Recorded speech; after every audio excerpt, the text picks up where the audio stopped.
Demak, raqamlarni yana bir marta takrorlab o'tkazamiz. 1, 2, 3, 4, 5, 6, 7, 8, 9, 10. Ko'rdingizmi? Birdan keyin 9 ni ayirdim. 10 ni qo'shib.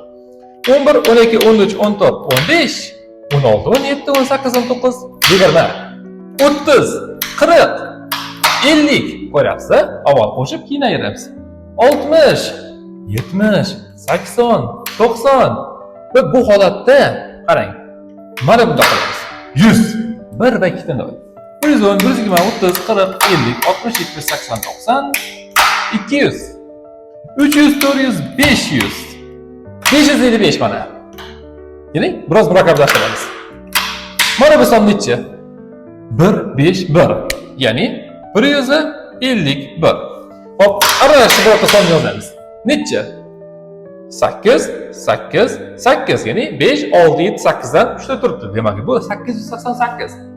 Bir savol beraman. 888 dan 132 ni ayirsa necha bo'ladi? Javob 756. To'g'rimi? Bu narsani darhol tasavvurda hisoblashimiz qiyin aslida.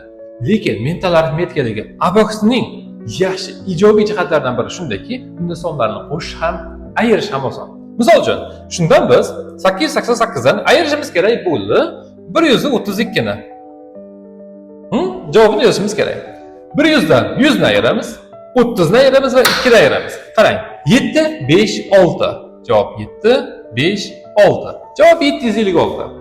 Xuddi shunga misol uchun deylik, 142 ni qo'shsakchi yoki 242 ni qo'shsak, necha bo'ladi? 998. Mana 242 ni qo'shdik. 998, 998. Mana shunday. Abakusda misollarni yozish oson, buni bemalol bajarishingiz mumkin va buni sonlarni tanishda flash karta bajarish kerak bo'ladi.